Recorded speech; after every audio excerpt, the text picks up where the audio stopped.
Greetings, traveler. You've just landed on the Mikey and Me podcast, but fear not, for this is no mistake. No fault in the stars, no glitch in the matrix. No, I'm afraid this has all been planned, predetermined by powers known not to us. So pull up a chair and join us as we find our way together, for you are among friends. And the weather tonight that's what I was waiting for. in Dallas, Texas, in case you're wondering, is 49 degrees. And tomorrow when we wake up, we're looking at a high of 64 and a low of 37. It's really nice to hear about my local weather, but I'm a little more curious about what the weather might be like for some of our global listeners. Well, perhaps if you happen to be in New York, you're looking at a low of 26 degrees tonight with a high of 38. You know, Tomorrow, you're looking at a little bit warmer, around 40. So you can get away with a light windbreaker or perhaps a hoodie. But, you know, if the chance is that there's a little more humidity in the air and the wind starts going, it's going to cut through that little hoodie. You're going to want something a little bit more substantial than that. You know, I think we might have some listeners in India. In India? At least one or two. And we can stop here, but I just don't, I want to show our global presence, right? We're worldwide, Michael. You can't just cater to the American audience. It's rude. Well, if you're in India, if you happen to be in India, it's a nice 55 degrees. A nice 55. It's a nice 55. And tomorrow they're going to look at well, technically it is tomorrow there. It's Monday. Monday. It's Monday there. Monday. So Tuesday for them, they're looking at a high of 80 and a low of 53. Good. Awesome. So, I mean, that's wonderful weather right there. That's baseball weather. They're out there playing cricket. They're enjoying themselves. I know I'd be enjoying myself. I'm sure there's a majority of the population that's not living such a carefree life, but that we pray for everyone. I think they're living. Society and demographic economics. It's a messy world, but yeah, that's good. That's how you been? We had a big holiday. Everyone came back from that okay? What, the old Turkey Day? Such a great holiday, Jeff. How was your holiday? Beautiful. Look at that. That's all I need to know. Yeah. The simple. I'll just say like tryptophan. Jeff, man. Jeff's simple to the point. I'll just say tryptophan. Tryptophan. Saw a little bit of New Mexico. Saw some cool stuff at because my sister lives there now. That museum, it's a random tiny space museum that had a lot of cool stuff from some of the early NASA flight or missions and whatnot. Mm-hmm. Okay. Yeah, it was pretty cool. We got Mikey a little gift. You did. That I expect him to read and pull from for compelling conversational content. And I will. Indeed, I will. It's the only reason you got that gift, buddy. I know. You're like, I joke. I kid. No, I know. I got it, and I was like, wow. Obviously, Matthew's hey, get more ghost stories. Tell more ghost stories. Matt's trying to give me assignments.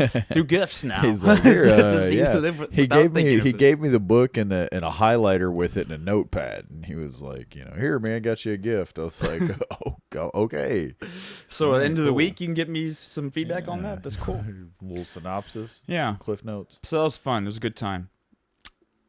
So it was a good time. So are we ready to move on to bigger and better things? What do we have lined up first? Line up, man.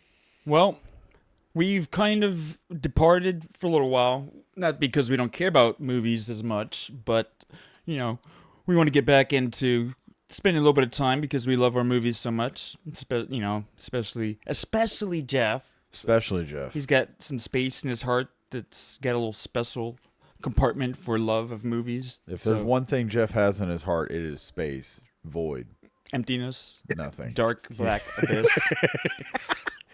Come on, man! Wow, we're like live. No, but see, this is your reaction. That's your counter argument? Yes. That shows that he's good at faking emotions. No, yes. I'm joking. We love you, Jeff. We love our Jeff. So I think who doesn't. We kind of did 2000. Basically, we've done all of 2000 for the most part up through this year, which once this year ends, we'll actually do a 2024 year assessment. We got to let the year end and wrap up, and then we're going to pick the best movie. Yeah. But so this is an initial starting point, getting back into the grind.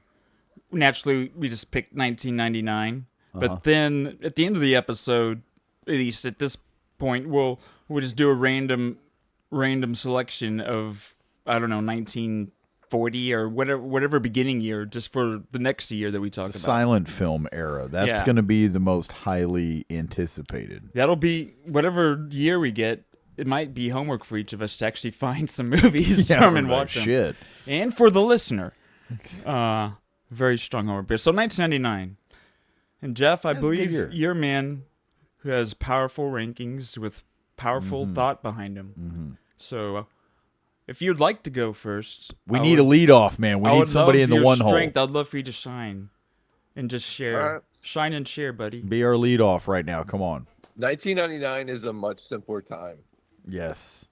Looking at this list brought me back to the movies I owned on VHS and DVD and just watched over and over again. So there's a couple of those in here. Actually, I would say more than half are those movies. Beautiful. But I'll start off with one of those, an Adam Sandler classic, Big Daddy, number 10. Got to put an Adam Sandler comedy in there. I feel like I'm zooming the fuck. Yeah. Next is gonna be the same fucking category.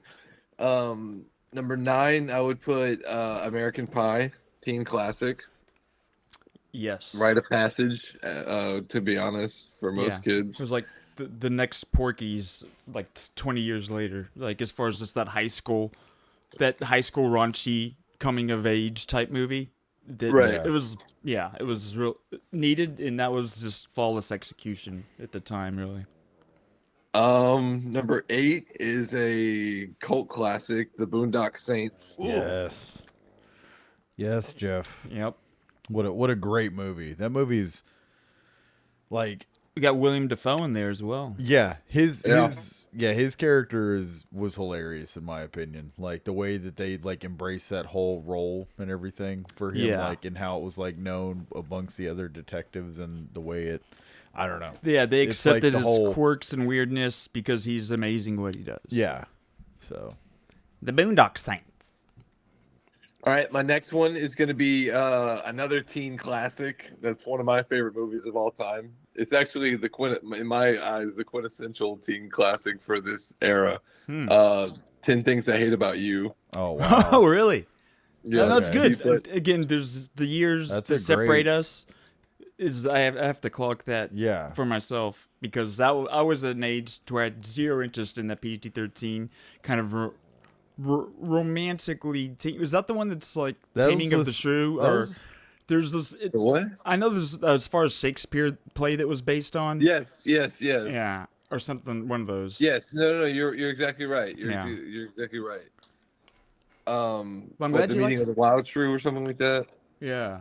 Is that the one with Freddie Prinze Jr. in that? Is that or that's Never Been Kissed? Maybe. That's, No, no, 10 Never Things- Been. Okay, now you're just screwing them all up. Never Been Kissed is Drew Barrymore. Not Yeah. that one. I'll let you keep going. I'm just thinking of there's that era of all those Hold on, now I gotta PG-13 think movies of it. that were released that were like Freddie Prinze Jr. is She's All That. She's All and That. This Yes. one is Heath Ledger, Yep. Joseph Gordon-Levitt, and the girl from Save the Last This Dance. was a This good was movie. actually the better one. This was actually the good. Yeah, one. this Yeah. is the good one. This Yeah. is the one. Yeah, Heath Ledger is amazing in it. Her dad in that movie was fucking hilarious. Yeah, it's good. It Yes. really is. You can go Yeah, back and agreed. watch it right now. R.I.P. Heath. Yes.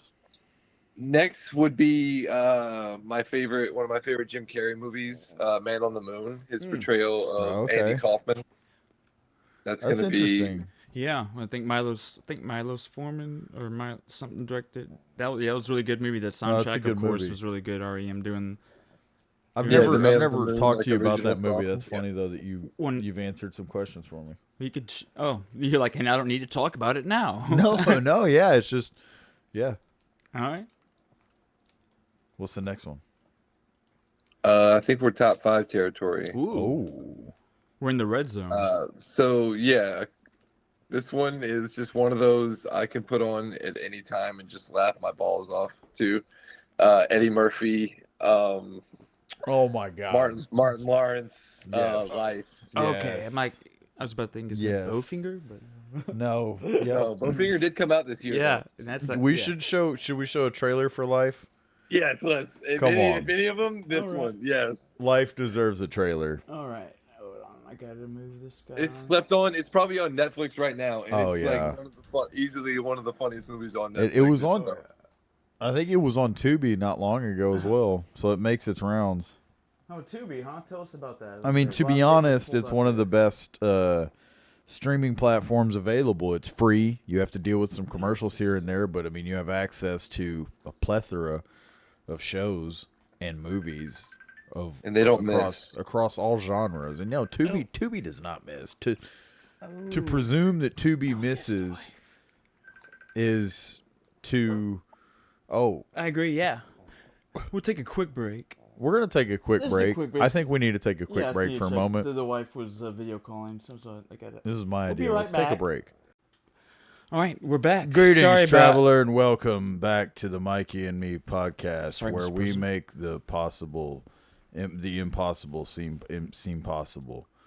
We make unreal things. Welcome back. Mr. President. I mean, it's just, dude, he possesses you sometimes. It's wild. But I think we're just talking about a movie that Jeff brought up, Life, correct? Roll that beautiful bean footage. All right. Yes. This is the Mississippi State Correctional Institution, where you lose your freedom, where you do hard time. There is no escaping from here. There is no recreation here. There is no fun here. But all of that is about to change. Life? What the hell you mean? Like, hell no, I ain't doing no life. I'm going back to my cell. It's a mistrial. I blame you for everything, Ray. Hey, boss, he ain't working. You gonna eat your cornbread? You can't have my cornbread. I'm from New York City. It's gonna be consequences and repercussions. I told you what my plan was. You gonna tell me what your plan is? What you working on? One of y'all wanna help me down my back? We gotta get out of here. Oh, it's a map. Don't tell me you don't know where we're going.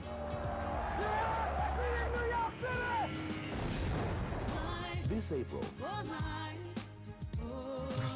Eddie Murphy and Martin Lawrence are getting all there is.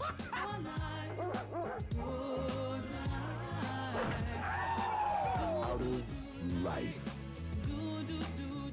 You gonna make me fall off this talking to your ass. Every time you start talking, I almost fall. Will you done? Will you stop? Just don't say nothing else to me. You about to make me fall, Ray. Don't say nothing. Oh, damn, one of my toes in the bottle, Ray. They got a blooper in the end of that trailer. Dude, yeah. That's awesome. No, I don't. I think that was actually the scene. Okay. I'm pretty sure that was the scene. Yeah, that was the scene. Oh, Ted Demme directed that too. Yeah. Yeah, that movie is hilarious, man. No, it's kind of The trailer- To be honest. Yeah. Yeah, the trailer. I find trailers like back in the day are kind of funny. I feel like there was a period of time where they didn't put all that much. No, that in was the a terrible trailers. trailer. No, It Yeah. does not fit the movie. at No, all. no, that's what I'm saying. Like, I feel like back in the day, like They were their trailer marketing to game was something, yeah. awful. Well, the marketing Like- was it's like they probably didn't. They thought they'd catch a wider audience with that Exactly. trailer. Yeah, That's what I and was it- thinking. and it- That's it- But exactly what I was nowadays you thinking, can be Yeah. more intentional with They just want it knowing to be the audience authentic. is there. I think so. Yeah, it's totally the Yeah, 'cause vibe and feel of that it's movie. the story of two bootleggers, and they didn't even mention that. Like, you know, Yeah. So it's Yeah, no, it's hilarious. Weird. Like you don't, It's like he interesting, said, it's right? like you. I feel like too. People probably that's why it got missed in a lot of ways. If people watch that, That sounds like the If they trailer watch that is on the VHS before. they're yes, watching yes, another movie. That's what that yes. felt like. I literally was gonna say that. That's Exactly, oh that my was pretty god, good. that's hilarious. No, that's That's great. exactly what Like, that let's is. get right to the point. Yes. All right. Is there anything else? You got a few more, right? Yeah. So this is another '90s classic that I absolutely love. R.I.P. Paul Walker. Varsity Blues #4.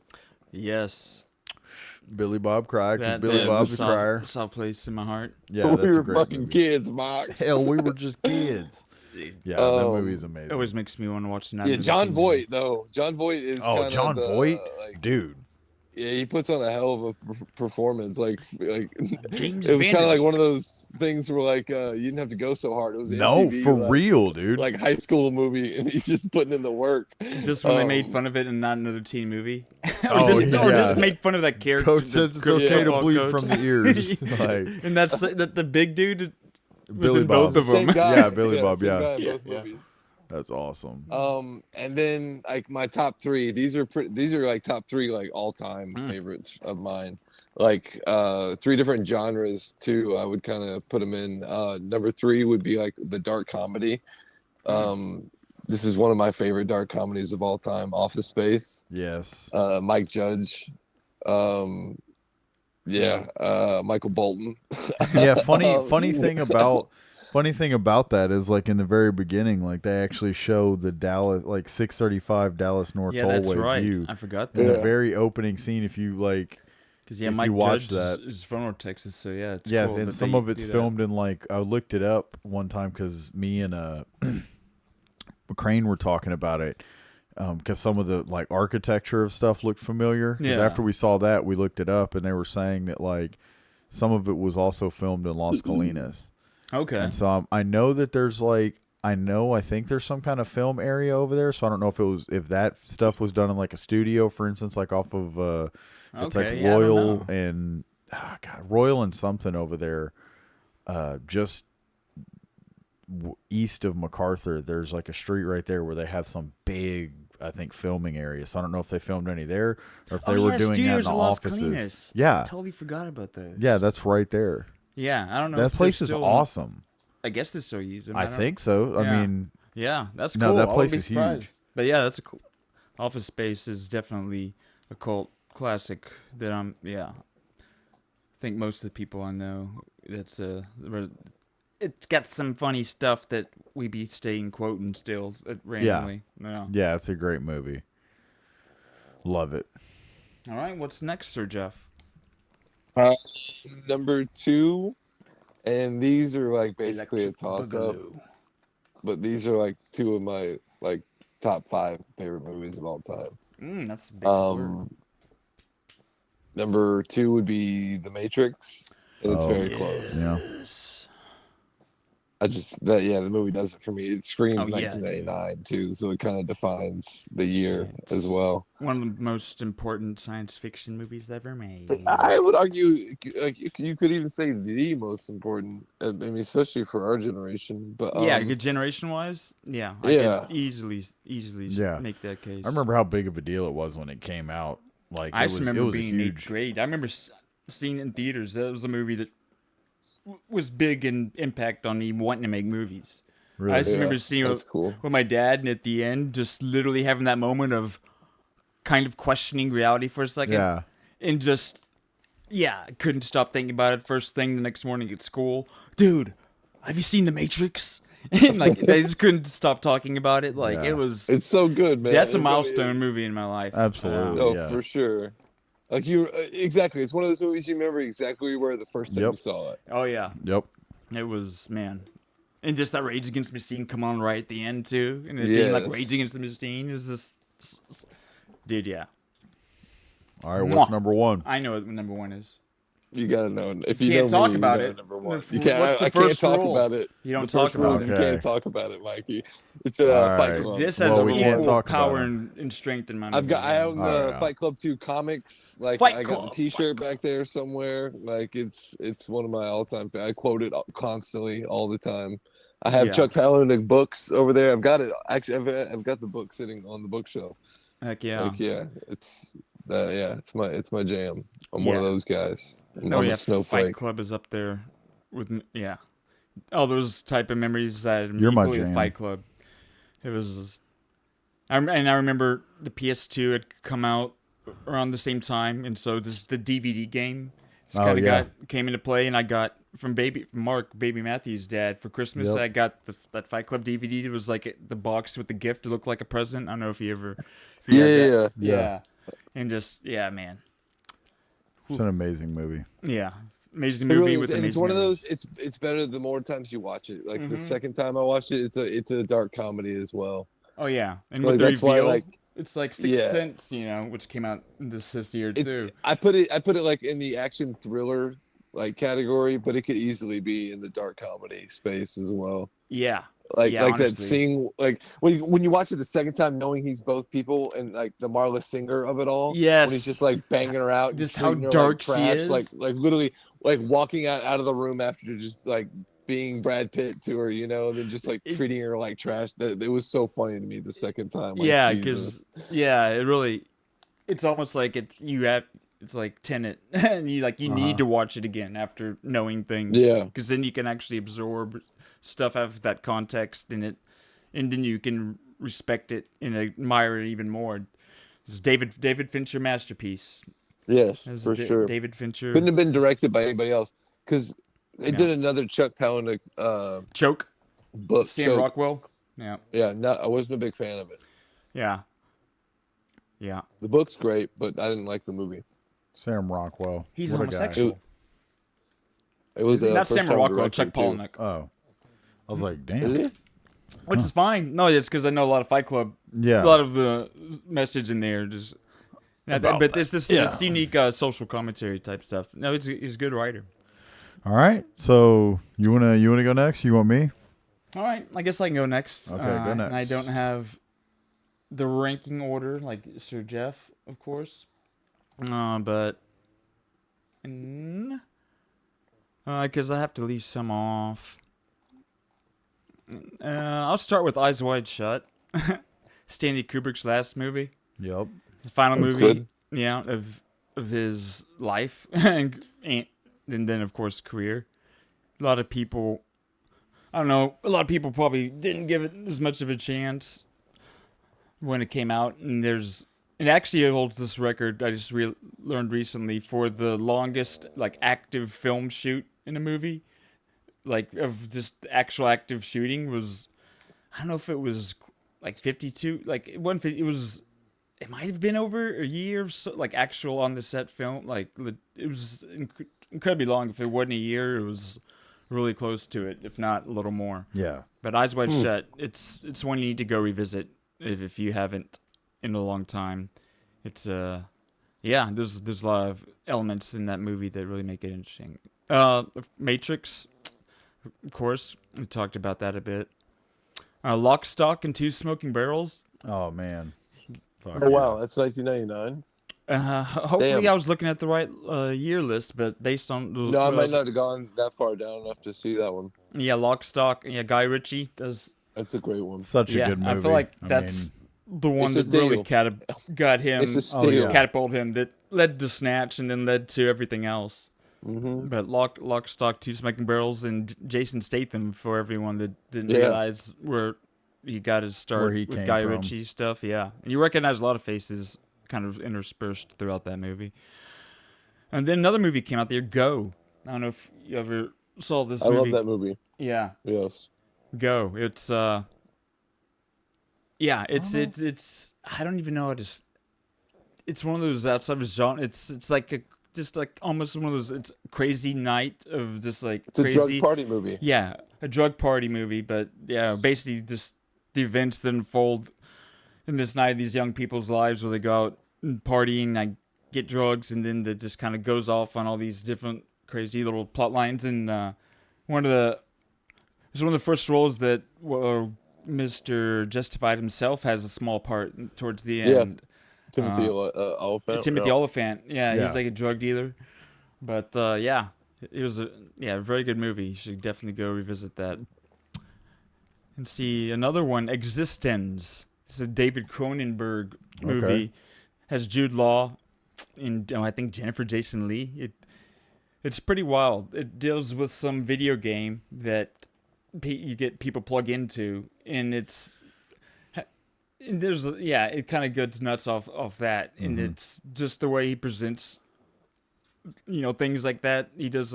David Cronenberg's known for a lot of body horror, just really interesting, kind of disturbing practical effects that he'll use, versus leaning into CGI and things like that. it's definitely a good head trip, uncomfortable movie you should check out. Run Lola Run came out also. I don't know if you saw that. There was this foreign movie. What the main chick, Franca Potente, she's in it. It's like an against the clock type, high paced kind of thriller. I think she was having to try and she's run a little run because she's like running the whole time, trying to either I don't know if it's deliver a package or something where there's a deadline that's gonna be costly if she doesn't make it happen. Okay, that sounds familiar. Then I don't know if I have seen it. Maybe I don't know. Yeah, it's a solid movie there. Another movie. I got 4 left here. The Limey, Steven Soderbergh, one of his earlier films. I believe Sir Ben Kingsley.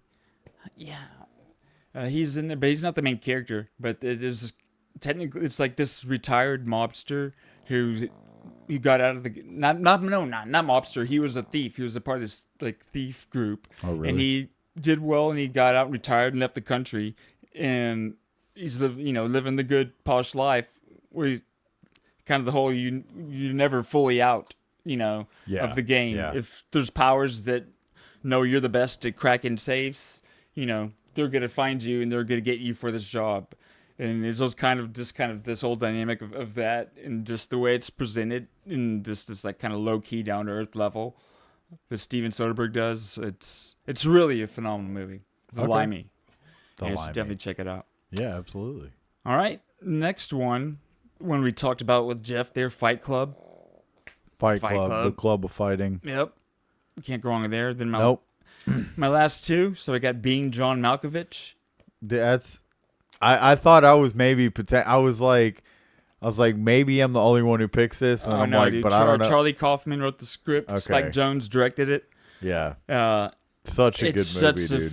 Interesting movie. We should show a trailer. Yes, I love this. An I remember. movie. I remember stumbling across this. It's just on Tubi. It's and that creative type movie that you're happy that they actually made this. Yes, dude. Like I was blown away. I'm like, how had I never seen this movie or heard of it before? And I mean, so this is recently. You've never heard of it? No, I had watched it within. It was like been probably about a year, 2 years within the past year to 2 years. Oh yeah, dude.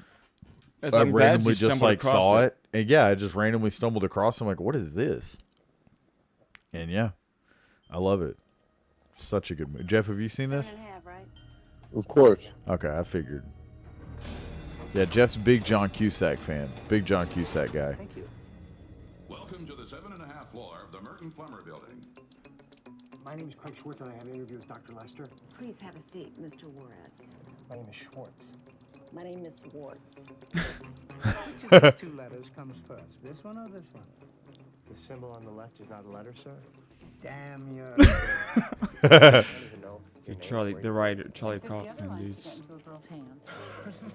So, honey, you thought any more about us having a baby? Or Catherine Keener, when she was briefly attractive. Yeah. Tiny door in my office, Maxine, and it takes you inside John Malkovich. There's no such thing as a hole into somebody's brain. Yes, there is. Oh yeah, Cameron Diaz. You see the world through John Malkovich's eyes, and then after about 15 minutes, That's not me. I didn't say that. you're spit out into a ditch on the side of the New Jersey Turnpike. It's amazing. Where the hell are we? We're Malkovich's subconscious. Do you think that it's kind of weird that John Malkovich has a portal? I mean, do you think that it might have some sort of significance? What is going on? Huh? I discovered that portal. It's my head! John Cusack, Cameron Diaz, Catherine Keener, and John Malkovich. Yeah, she was from 40-Year-Old Virgin, right? Yeah, she ended up doing that, and she's been in she still has a career, but yeah.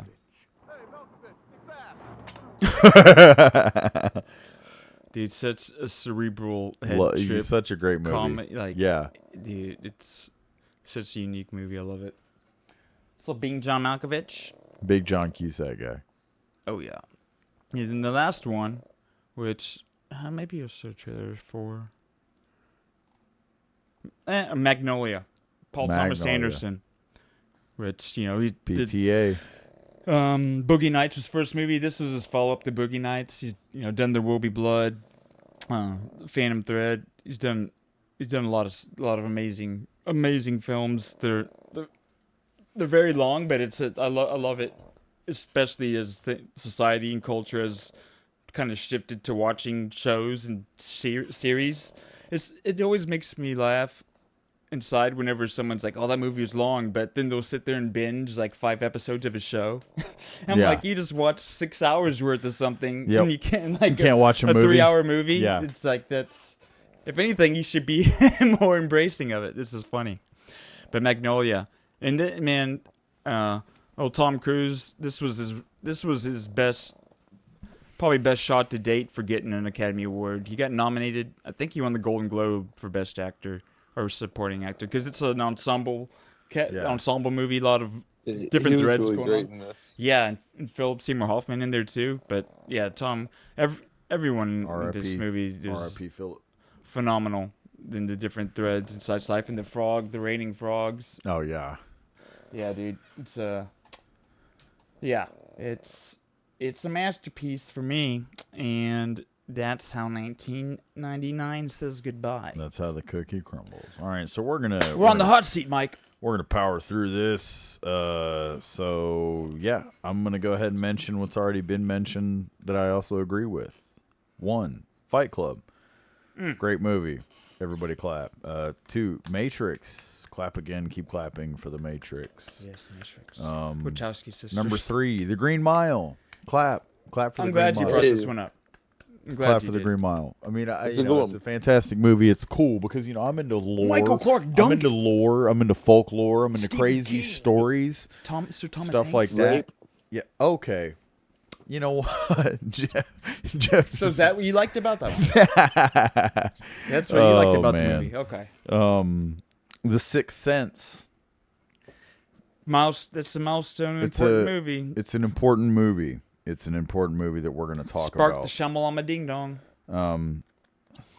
It did. I see dead people.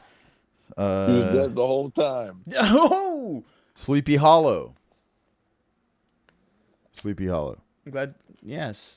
I don't even know if I actually saw this. I think I wrote it off. Oh, yeah, I think you did. I think you did write it off. Was Tim Burton do this? It was, and it was John Depp. Rightfully so. Christopher Walken. So it did not hold up. Wait, wow. Is this Ichabod Crane? That's cool. No, that's cool. Just see what we're doing here. No. I'm just gonna keep going. I think that's it. I think that's all the movies I got. Batman all over again. No, and then Being John Malkovich, Life. That's a great one. I hate you. And then let's see. Here's the other ones I had. Because y'all are just so enthusiastic about my fucking. No, I love them. I'm the way you're selling them, dude. It's fucking. Great. Yeah, you'd be excited about it. Well, I mean, pretty much all of them I love said. Sleepy Hollow. Almost all of them I've said have been ones y'all also have said. Sleepy Hollow. October Sky. Woo! There we go. Rocket Man. October Sky. Jake Gyllenhaal. I'm glad everybody's so excited for my. It was a great movie. Mikey, why don't you put more energy into your picks? Because I Maybe come in here with picks. I come in here with picks and I say, here's the ones I like. Next time do it as Donald. Yeah, the president seems like he would step in and do this. But yeah, well, Mikey left his list right there, Mr. President, if you'd like to finish for him. Yeah, well, you see, I don't know where he left off. I think he said it was October Sky. The skies, let me tell you about the skies in October. I think he's only got like one left, maybe. I think that's like 10-9 right there. All right, well. So the last one, it looks like, no, he's got 2 more. He's got 2 more. Look at that. Trailer Park Boys and The Mummy. That's the 2 Okay, movies. no, Trailer Park Boys, hell yeah. But their movie, Boys. that movie came out that year? It came out that year. That's awesome. See, that's what my information I know, is yeah, telling I'm me. cool with it. No, I love the Trailer Park Boys. Yeah, I discovered them, just on Netflix years ago, just kind of seeing old stuff. I'm like, oh, I love Canadians and weird. Oh, yeah. All their stuff is weird, which is great because I love it. And just those characters, like Julian, has always got the drink in his hands. Yep. And they're always going to jail for smoking dope. You know Bubbles' real name? Bubbles? The character? I know it is, but I don't know his real name. Mike Smith. Really? Mm-hmm. Everything's all fucking. We should get him on here. We should. I have the same name. You've got the same name. Come It's on, like Mike. meant to be, man. Come on, Mike. No, I'm glad to meet The Mummy. Then when it in came The out, I Mummy. really The enjoyed Mummy. it. Brendan I Fraser. love The Mummy. It was a great. Yeah, I thought Brendan Fraser on he here. said Brendan said the other day somebody he was like in an interview or something, and they were like, "Would you do The Mummy again?" And he was like, "Absolutely." He was like, "Do you have a script?" Like he was totally down. I think I and of course it does suck that They tried to reboot it with Tom Cruise a couple years ago. Did anyone see that? No. Yeah, it was bad. No, I They're watched trying. it. They It was wanted to terrible. create a MonsterVerse, and that would have been Exactly the right. launching pad. And it did so poorly that they just scrapped the whole MonsterVerse idea of having like a Dude, bunch they of. took an ad out on like Entertainment Weekly or something like that, and they all sat. It was supposed to be like him, Javier Bardem. Yeah, Dr. I think, Jekyll, like, Mr. Hyde. I think was it Russell Crowe or something. Maybe Russell Crowe Yeah. was part of it. I forget who the chick was, like Kate Yeah. Blanchett or something like that. They were. That was they had plans for that to be a whole trying to be like MCU but a MonsterVerse. And it all rested on the shoulders of how well that movie did, and it did. No, It was a did not very do well. well-made, high-production movie that just didn't. It didn't hit. It just didn't hit. I think Sophia Christian Patel. Bale's doing a Frankenstein movie. Can you say Dave Chappelle's doing a No, Frankenstein movie? Christian Bale. You should Google that. He put on. Get this. He actually Christian died Bale for this role. Christian Bale. And had them reanimate He him. got get this. He's 6 feet taller. I for believe the it. Frankenstein role. 6 I've seen feet taller. Gattaca. I know and they he can had do that. actual bolts put in his neck. He's gained 340 pounds for this role. And he also as probably is Frankenstein. losing it in the role. So it's As probably you said, and as you said, the he's record. in the process of since he can't just outright kill himself because then he'd just be dead. It's a slow like draining of blood, and he's just gonna yeah. But he's in the process of becoming dead. I respect. I believe he can do it. So I think he can. Just I mean, make hell, you he think- played the fucking what's it called? He played the Dune Worm. A lot of people didn't know that. Christian Bale played the Dune Worm. From That's true. 1980s. David Lynch's Dune.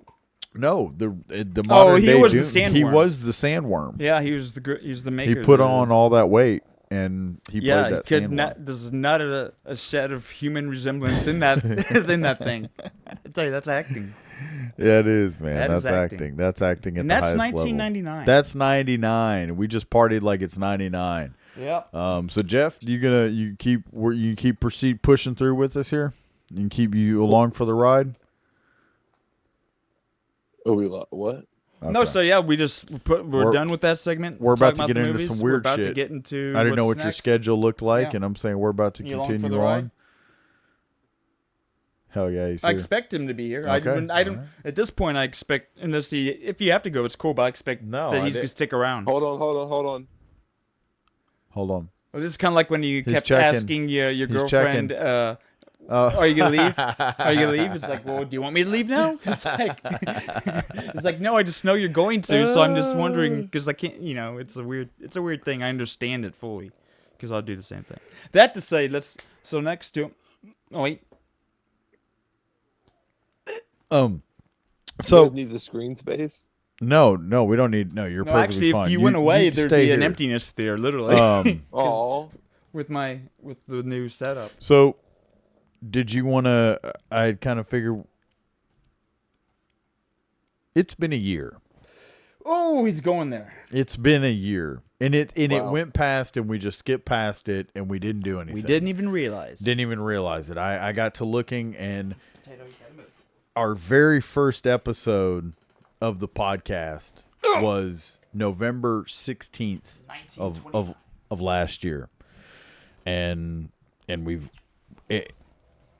yeah, and we did an episode on the 17th in November, and Yeah, we just didn't even think of it.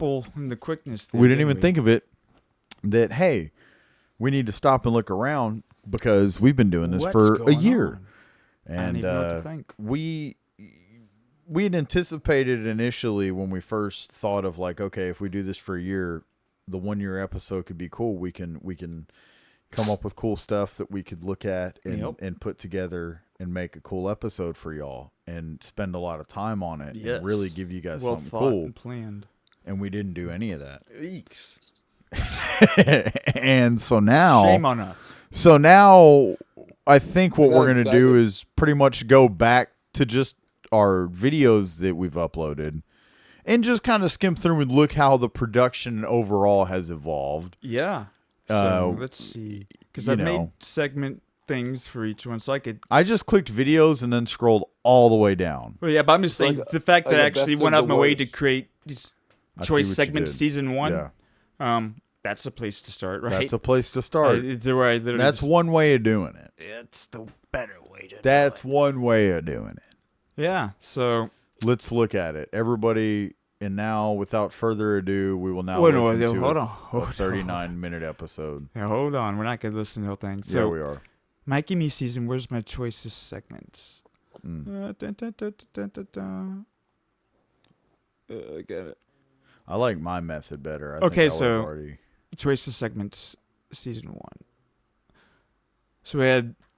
So I'm not just looking through the choices segments here. We can just kind of see. Okay, yeah, we did that whole episode talking about this weird movie, my movies segment, where I kind of went through bringing up foreign movies and shows.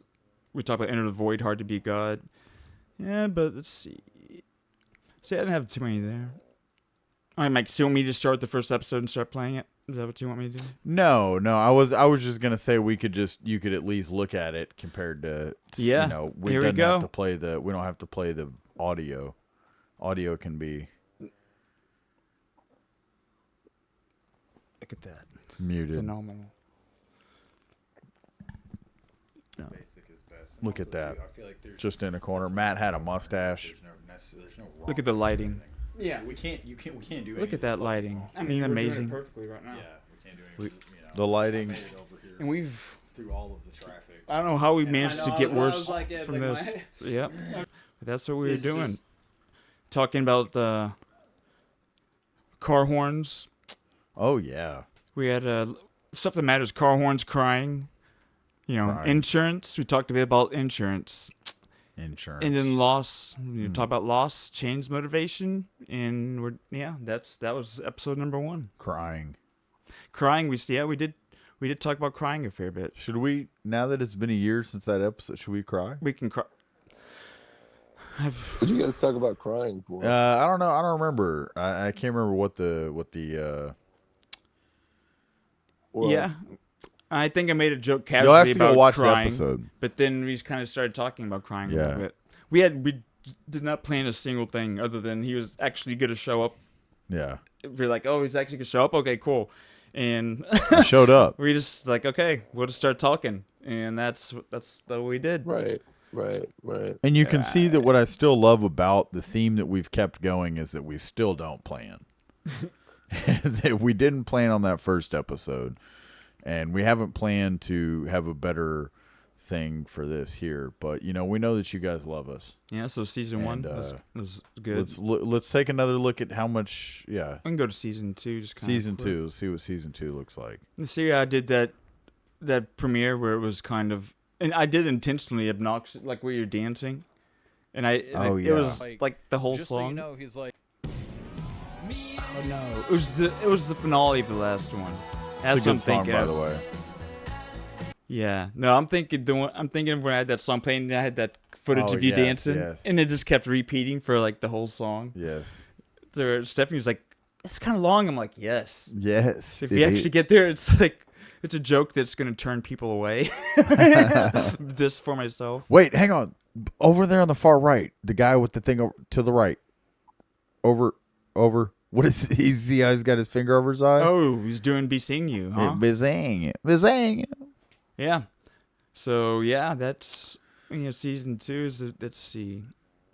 What are memorable things that you can think of off the top of your head? Nothing. First interview, was it Vito or was Yeah, it Billy? actually, that was good. Was Vito? it Vito? That would be a creative interviews playlist. Let's see. We had the first interview, and that was fantastic. Yeah, I think it was Vito. Tell us. Yeah, that was your buddy. Yeah, which by the way, there's going to be another swap meet going on this month. Yeah. They're going to be swapping things at the meet. Yeah, that was cool. I'm trying to think of outside. Like, what are? Yeah, it's been a journey. I don't know if we need Yeah, to waste there's a lot nothing of we don't time. need to. We There's didn't- there's nothing I- else we need to do really with other showing than stuff. I need to go through It's and make cool a to- supercut of funny stuff Yeah. into a video. Yeah, we can do that to and put in the out. That perfect can world, be we would have neat, done that and be but- showing it now. But Yeah, I'm but- talking. I'm talking about what needs to be done so that over the week, I've got time. Yes. At the moment, my wife's out of town and other reasons, I can do that and create like a 5-minute supercut of whatever, and there it could be there for people to be like, oh, well, whatever, it's there. Yeah, and I mean, For me to watch and maybe one other person. at the end of the day, At the end, it's we've stuck with it. We're sticking with it. It's been a year, Can't get and rid of within it. the This is 1 the last year, episode, everybody. It's been a great ride. a nail in the pull coffin. and with Stay tuned for Jeff and me. in the spirit, it's like we've stuck with it. We're sticking with it, and in this 1 year that we've been doing it, we've had how many interviews? Vito, Billy, Softmax, Chris Boyko, yeah, Boyko, and then Buddha. Buddha, And I 5, think and that's then then we also Then our friend. technically we've had Yeah. friends, but Yeah, we've had Brandon 5, came through, which is great. We've had 5 interviews outside of those. Yeah. So we've been doing some cool stuff, and I think next year I know will be a little bit. It'll be more better. More better. on the production side and on the entertainment side of things. We have some things in the works. Things in the works that we're going to be working on doing to put more things out regularly. Trying to find unique new ways to connect, Yes. which I feel like is just a great way for me to quickly just address. I made a Mikey and me cryptocurrency that literally just because I've been following cryptocurrency for a while, and I was like, okay, I think I gotta just make one, and I just I was able to. I'm like, okay, well, I might as well just associate it. I did it on my own just to try and I might as well associate it with their podcast.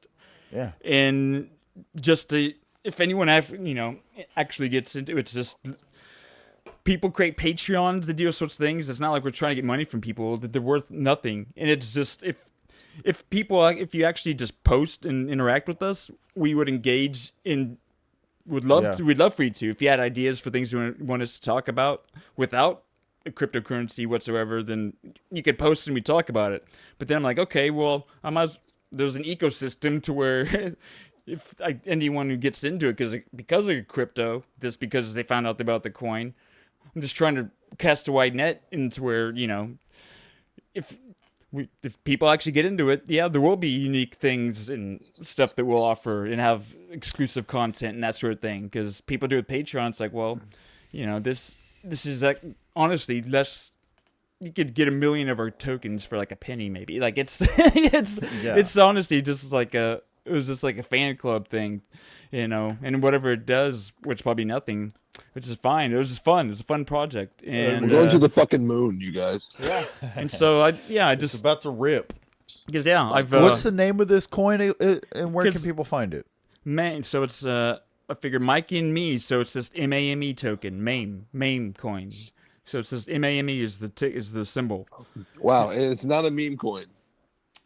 I mean, it's no matter how similar. Hang on, time out. Sounds. Hang on. Are you calling us a fucking joke? No, said, is it a meme coin? I'm You calling marketing me it a joke? with meme stuff because meme coin. It's called MAME coin. It's just one vowel away. Yeah, I mean, I'll show you. I might as well pull this up here because. Well, people need to see how they can get this. Oh yeah, so we got their website, and I've actually went ahead and promoted it on Twitter and stuff. But so if this will open up, we just got to have a good idea. Here we go. So I literally have. So we got our webpage, but I have a link to where.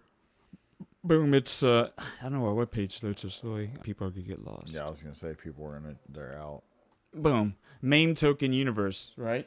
So this is, literally in the advertisement. So it's on Solana blockchain, which for what that means to people. There's Bitcoin and Ethereum. Well, Solana is like a main contender. I feel like that's gets Solana is where a lot of these meme tokens happen because they can easily be traded without any cost really. So I mean, we have a mission. You know, it's a gateway to connecting with our show in the ecosystem with exclusive content, community engagement, and rewards. To where, yeah, I mean, the rewards were yet to figuring out what those exactly would be. But, you know, obviously if people get into it, then we'll figure it out quickly. My phone number will be one of the rewards. We'll quickly get to it. Like if you buy enough of it, you can get a direct line to me. And that's the thing. You can call me at any time. Because I follow crypto, I see hundreds and thousands. You saw him? Of tokens get made all the time that literally are garbage.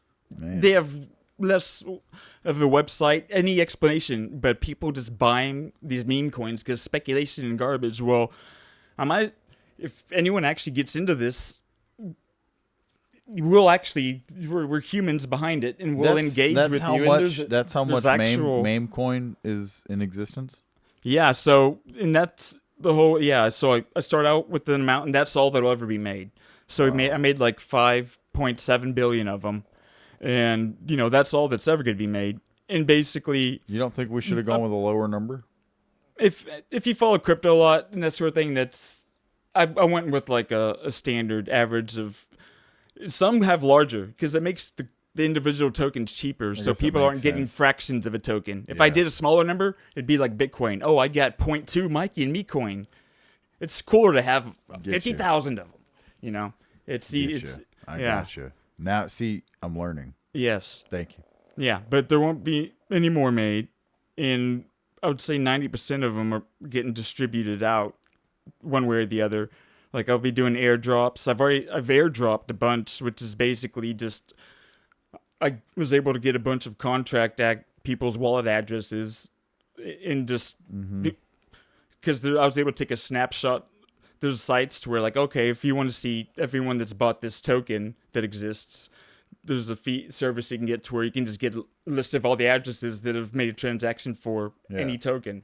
So I'm like, okay, well, I really like the Samo token I followed, and there's another one. So I'm like, okay, I just want to find the first 100 people that have bought these two tokens that I invest in. So we're like, okay, you bought this. At least it's like a way to have a method for doing it, and I just airdropped a ton into like 200 people's random wallets. That's awesome. And plus, you know, anyone that I've actually know that's had wallets, I just airdropped a bunch.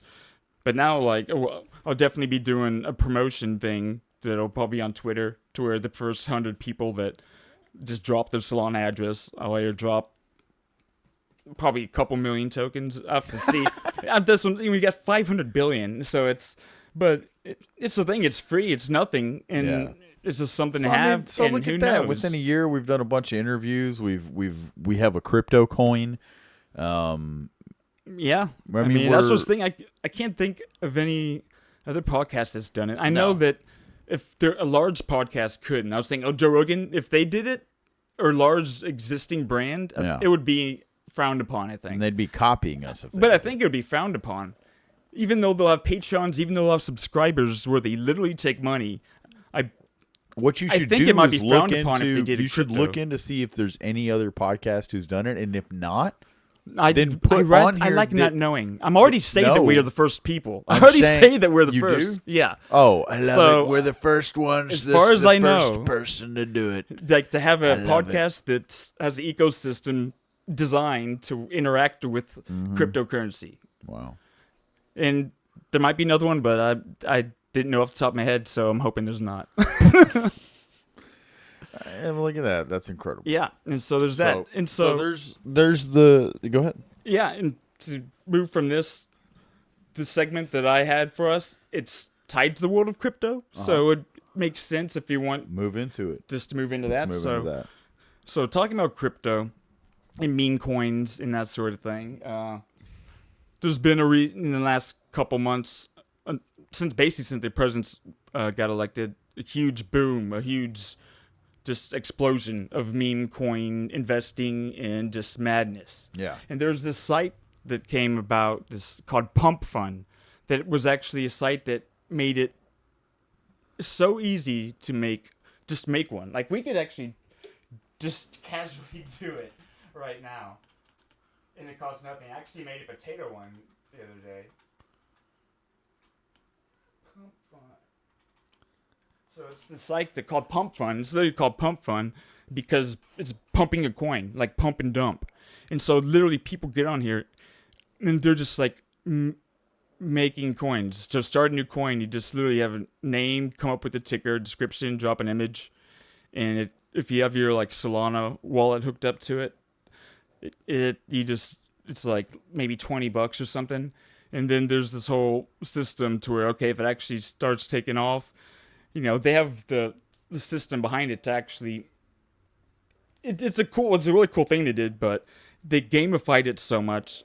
And they used to have this whole live streaming thing that you could do at the same time, right?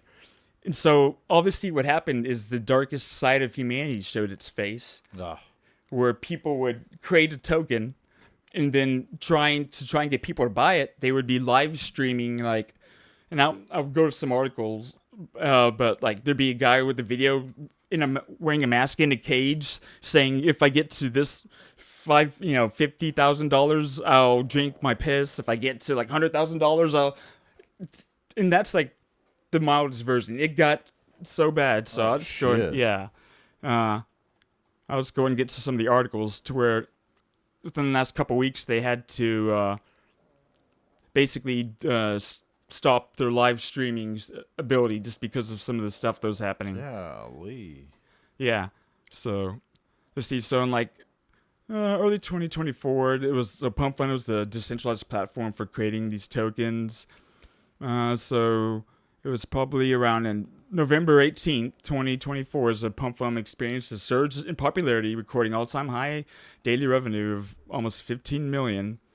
And so reports start to surface that users are exploiting the live stream feature to perform harmful acts, including violence, self-harm, animal abuse, and to manipulate token values. To basically just try and, stream. It's like, just imagine like a telethon. We're trying to get $50,000. Except, okay, I'm trying to get coins here. I'll do some messed up stuff, and the more money I'll get, the more messed up stuff I'll do. Like notable incidents include child threatening family violence, a couple abusing their toddler, a man threatening to kill his dog unless his token hits $11 million market cap. Oh my gosh.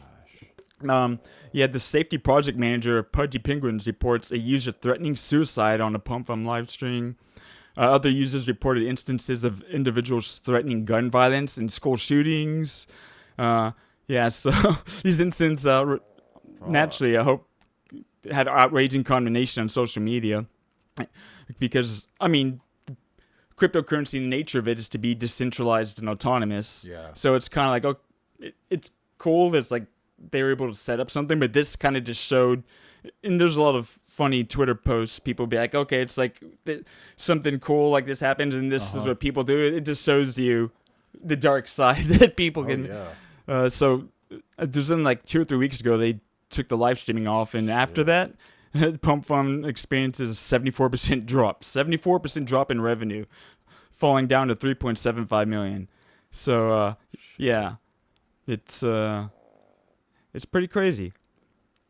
Let's see, because the founder of the site, Elon, is an anonymous person, which is cool because that's the nature of it all. Defending the platform's commitment to free speech and highlighting existing moderation tools and content filters. Critics argue that the existing measures are insufficient to address the scale of the problem. People trying to call for stricter content guidelines, real-time moderation teams, meaningful penalties for violators. So December, so that's today, Brave New Coin publishes an article detailing the PumpFun controversy and its potential ramifications for the wider crypto industry. The future of PumpFun remains uncertain, with questions surrounding its ability and willingness to implement necessary safeguards to prevent future misuse of the platform. And controversy raises broader concerns about ethics of decentralized platforms, and just kind of puts a spotlight on the people that will call for more stricter regulatory control and observations. But That's a really fascinating turn in the world in the history of cryptocurrencies, which is yes, could be an interesting just kind of highlight through all the different things, like crazy stuff that's happened. This is the wildest so far, I would say. Yeah, I had never heard of this. I mean, this is, and it doesn't surprise me. Like you said, they have that capability to do the live streaming, and if you put money behind, oh, hey, if you get enough people to do this or whatever, like, yeah, I totally get how that would happen. Doesn't surprise me necessarily, you know what I mean? Like, yeah, like you said, that the worst in human, Yeah, it's what I guess what shocks the shit out of me sometimes is the shit that people will do for money. You should never. But are you actually surprised by that though? If you think about it, I mean, to some extent, because like I don't know, I don't feel like the amount of money you get is worth it for me personally. For my like, I guess under a person's circumstance. See, we're like we do our best to try and be good people and have like a moral compass, but it's knowing that there's people that actually just don't have a moral compass whatsoever, and it's I can't imagine it other than the fact that knowing they exist. Yeah, and then this is just evidence that makes their existence known in like full effect. Yeah, so that's the wild part, It's like, Pump.Fun's most outrageous live streams. Let's see what this says. Skip you. What would you do for $1 million? Meme coins are hot again. Some of the OGs like Doge are flying, and new coins like Chill Guy, Peanut, and Goat have caught the internet's eye. But where there are Goat was made by the AI. The one that's made by an AI. Pump and dump. Here are the top 5 cringiest moments from live streams on PumpFun. Pump.Fun is a platform where anyone can launch a meme coin on Solana in just a few minutes, without any coding skills and with minimal resources. The platform gained notoriety among meme lords and degens, who found a quick way to monetize their ideas. In May of 2024, Pump.Fun introduced real-time live streams, and things got weird. Common attention-seeking behavior has included people exposing themselves, eating disgusting things, or even threatening violence and self-harm. These are the 5 most cringe-worthy ones. Mikkel, also known as the Daredev, doused himself in flammable alcohol and had fireworks shot at him during a live stream to promote his token. He ended up catching fire and was rushed to a hospital with 3rd-degree burns covering 30% of his body. An anonymous man locked himself in a dog cage, wearing only underwear and balaclava, claiming that he'd stay inside until his token hits $25 million and do other random things with his token. A meme coin creator under the name Crackhead Dev went viral for smoking fentanyl, among other substances, on his live streams. He went as far as to fake his own death to stoke interest in his token. Hey. These meme coin pump schemes aren't always so elaborate, though. There was a dev who pretended to have no arms, promising no hands, no rug, until finally he revealed that he did, in fact, have hands, fulfilling the prophecy of rugging everyone. Maybe the most infamous was a young user known as QuantKid, who launched his token called Gen Z Quant, live streaming the whole process before he went to school. And while he was on the live stream, he rug pulled all of the investors and walked away with around $30,000. Crypto Twitter, however, tracked him down, doxed him, and someone even kidnapped his dog, Barry, only for a number of new tokens to pop up about the kidnapped dog. Some have started asking the question, have these streamers just gone too far? On November 25th, PumpFun announced they were disabling the live stream feature, at least for now. The platform said it would bring back live streams when their infrastructure was ready. Clearly, things got too wild. But who's really to blame here? The streamers, the ruggers, the platform, the space as a whole? And do you think PumpFun will bring back live streams anytime soon? Let us know what you think in the comments below. The fuck, dude. What a weird world we live in where like that's even a thing, that like the meme coin, I still don't even fully understand all of it. Like I know the blockchains, I've had it explained, and like, I know the blockchains. I've bought things. I've bought them damn little dancing pictures and stuff online. You get to the damn, the gorilla ape man. And I'm happy to where you don't have to worry about this stuff. I know about it, so you don't have to. Yeah. What's Jeff? I couldn't hear him. I think he said something. I couldn't hear him. Did you say something, Jeff? See? You muted him. Yeah, why would he be muted? Well, I'll have to figure that out in a second, but you yeah. need to figure that out. You muted Jeff. But yeah, so that's Pump.Fun. Figured I'd just share that bit of unmute fun. Jeff if once our coin gets to $1 million. We'll unmute him. Yep, so that's Pump.Fun. Let's pause for 1 second. And we are back with, well, there's less of us. There's less of us that are back, but, you know, it's about that time, and Jeffrey had to go to bed. Yeah. So people have to. We're back with the two of us, and we're going to get into something I saw recently that's like, you know, hey, I don't know who knows how much validity or research is behind it or whatnot or whatever, but the video I saw seemed interesting.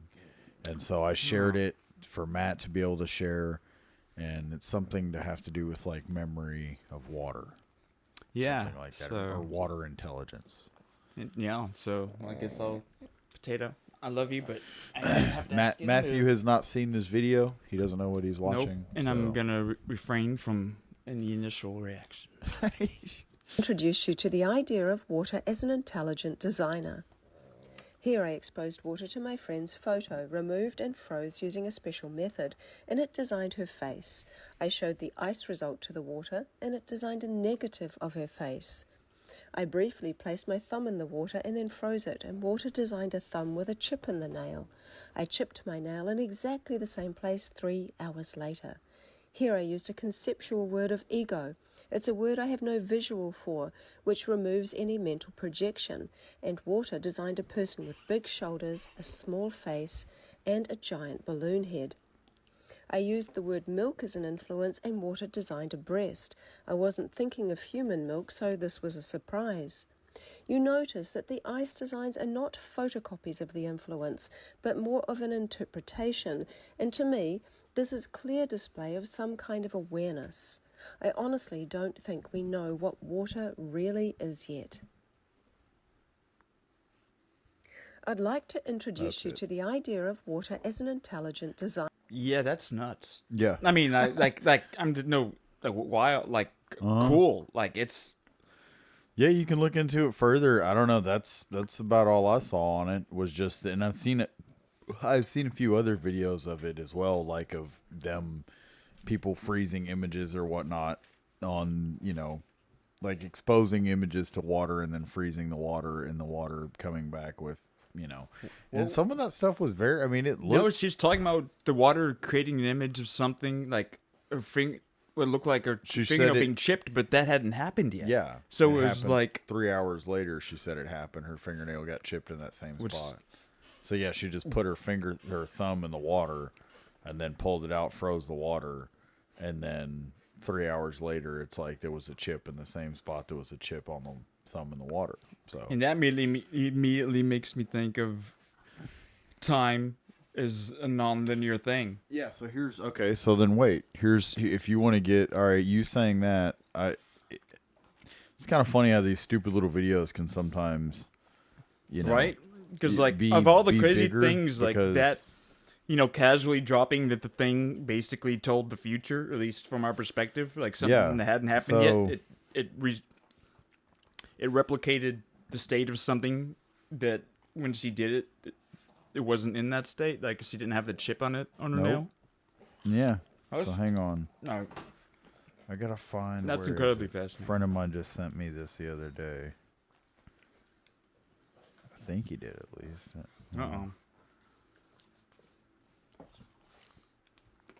Yeah, he did. I went too far, I think. I've gone too far. Yeah, here we go. I'll send this to. Yeah, go check the podcast for me and see. Oh wait, no. Yeah, it's some.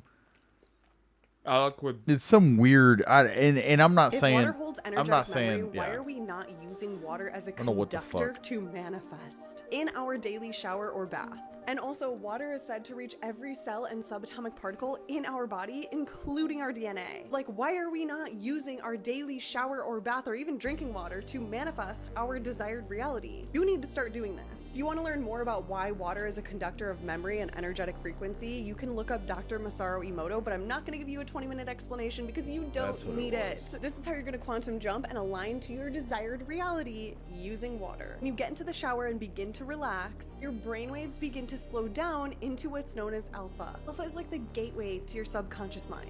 We're not necessarily in theta, but alpha is still super, super powerful. So because of this heightened state of consciousness that you're in, you can begin to project what you desire to experience, like what you're trying to manifest. Begin to imagine living with that thing that you desire in that current timeline or reality. And you just doing this in that deeper state, not only are you reprogramming your subconscious, but you are also charging the water with energetic memory, with the frequency of what you desire to experience. And water is said to reach every cell and subatomic particle in our body. So, No, I dig it. I dig it, and I mean, yeah, and I'm not saying like what trying. Yeah, what I was gonna say, Why like, not try? Yeah, what I was gonna say, like, not just what she was talking about, quantum jumping. I don't really know what the fuck that is, but just the other facts about water and the intelligence behind it. The fact that they're figuring out that there's some type of intelligence behind with water, and like she said, that doctor, you need to look him up. Go back and play. Play it again so we can go see if what. Water holds energetic memory, why are we not using water as a conductor to manifest in our daily shower or bath? And also, water is said to reach every cell and subatomic particle in our body, including our DNA. Like, why are we not using our daily shower or bath or even drinking water to manifest our desired reality? You need to start doing this. You want to learn more about why water Right is a here. conductor of memory and energetic frequency? You can look up Dr. Masaru Emoto. Masaru Emoto. So there we go. Look up. Yeah, it is funny. Just her being the vehicle of delivering the information. Yeah, it's like it's awesome, but it's funny. Yeah. It's just kind of like a valley kind of ditzy sounding girl talking about really deep stuff. Just casually, it's cool because it's just so just like casually dropping like really really deep, interesting concepts and ideas. I dig it. It's just it's funny.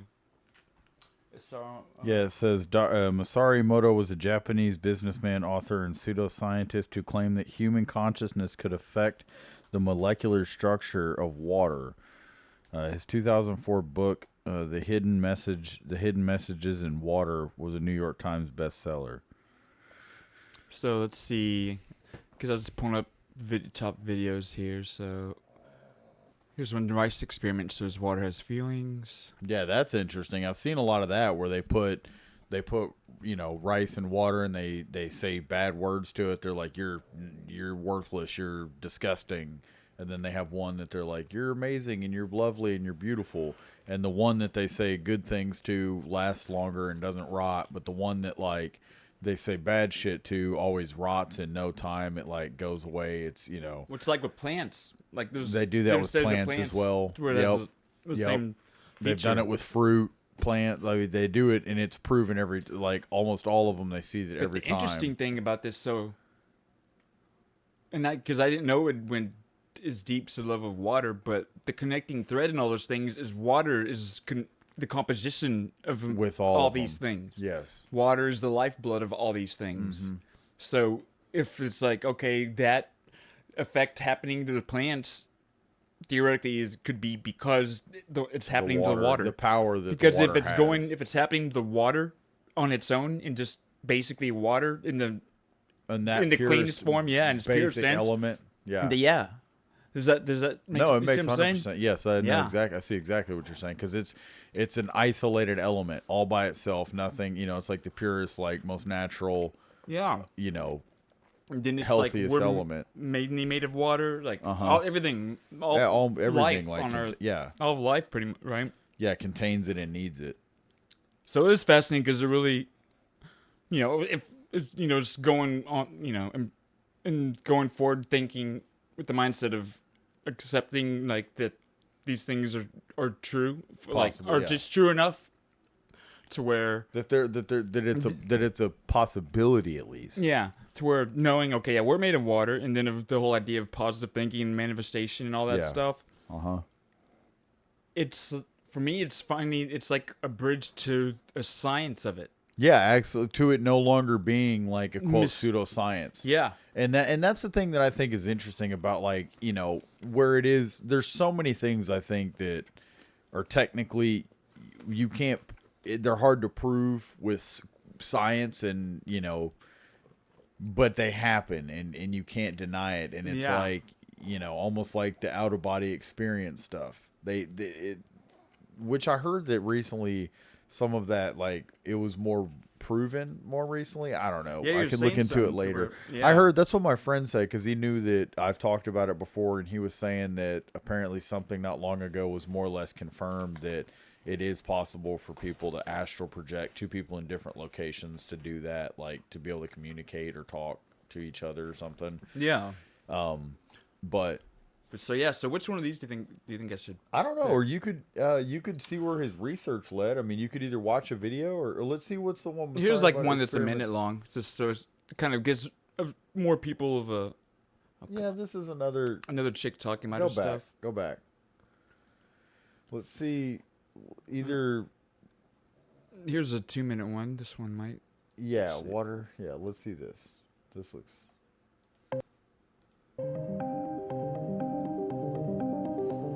Might just be dialogue. It's cool. At least we get to see the guy.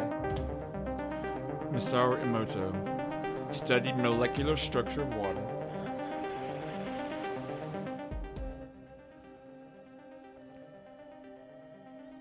He wanted to know that this is a good little summary into him. Do human thoughts and emotions have any impact on water?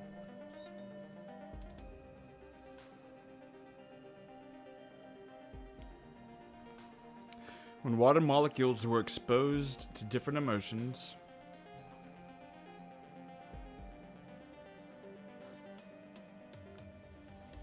the molecular structure of water changed. This is kind of goes into exactly what we were talking about. Yeah. With this research, he discovered that, man, they really milk this. I that's appreciate the strategy, about, but it's cool. Let's yeah, just think we about can, it. Yeah. The water we drink and use has memory. This homie's getting hours viewed. Exactly. He's now dragging we understand it out. the strategy of it. Yeah. Here's how water molecules reacted to different emotions.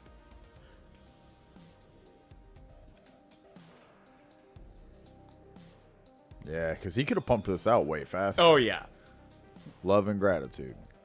So, okay, that's like the structure it's showing. It's like a snowflake crystalline structure. Evil. It's like an eye, like an alligator eye, or a hole, like an endless, bottomless pit. You disgust me. Just like a blob of something thrown at a wall. Like nasty slime. Like spit on a floor. Thank you. A snowflake. A perfect snowflake structure. Like an octagonal snowflake structure. That's really pretty. Eternal. Another snowflake. Beautiful looking crystalline.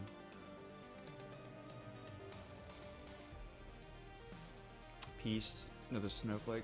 This would be cool art to have. Stuff like that. Penis. Oh, no, sympathy. No, symphony. So that one's like vibrating. Yeah. Interesting. Heavy metal music. That's wild. It's like just a weird abyss. Yeah. I don't know. It's like abstract art. It's pretty cool. Okay, yes, let's see if there was another video. It looked like maybe it'll either say more potentially. It makes me or wonder we can read, if we can water read some have stuff. how.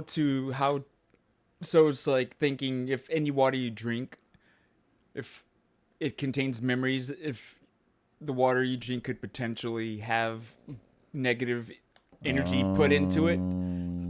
To where I wonder if there's a way to neutralize or basically erase to like erase the memory from That's water. That's a look at you. Look at you. You think about it. So it's like you think. Yeah, defrag, neutralize, deionize. Maybe these processes kind of reset water, because water. My interpretation is neutral.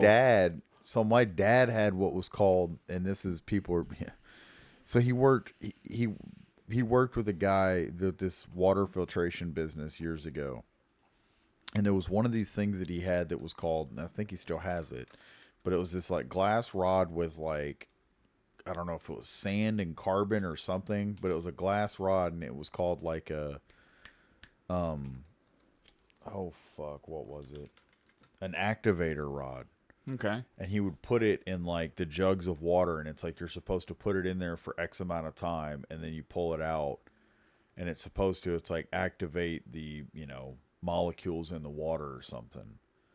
To where I wonder, I don't know, but if it's by those activating it, potentially it being tied to what we're who learning knows? about. Well, because they say that like when you activate the water, it's at that point it's actually better for you to consume, I guess, or it's more beneficial in a way, because it's like, that's what they're figuring out. Have you seen those water machines where they have like the pH, the pH levels in them are like, it's like the alkaline water or whatever. Do you know what I'm talking about? I know what you're talking. I mean, I know what you're talking about with water being a certain balance, and there being like a certain ratio that's ideal.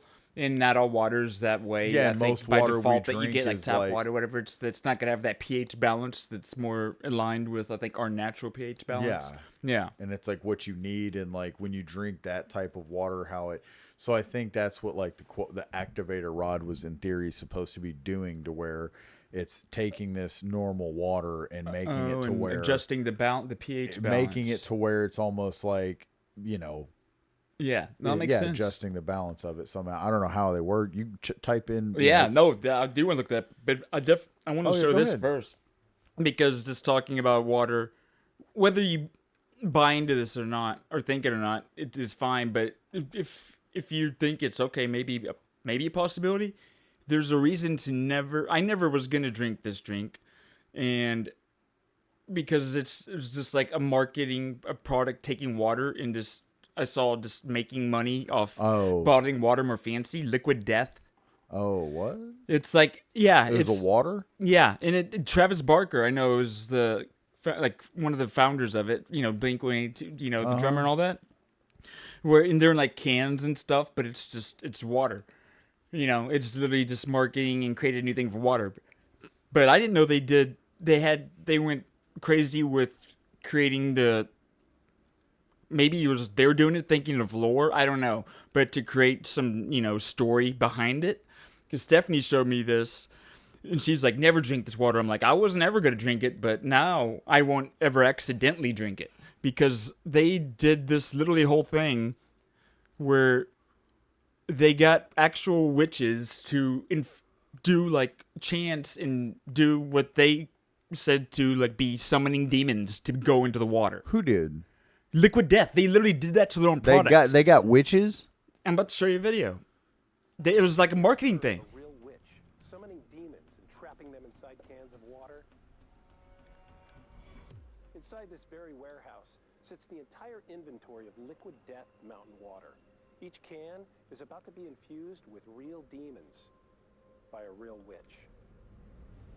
A lot of what I practice can be considered traditional witchcraft. What you're about to witness is very real, very dangerous, and in my opinion, a terrible idea. We enter into the dark half of the year. Now is the time of the dead. I ask you, spirits, those who are listening, I invite you here. I offer this water as a vessel for you to come into this world.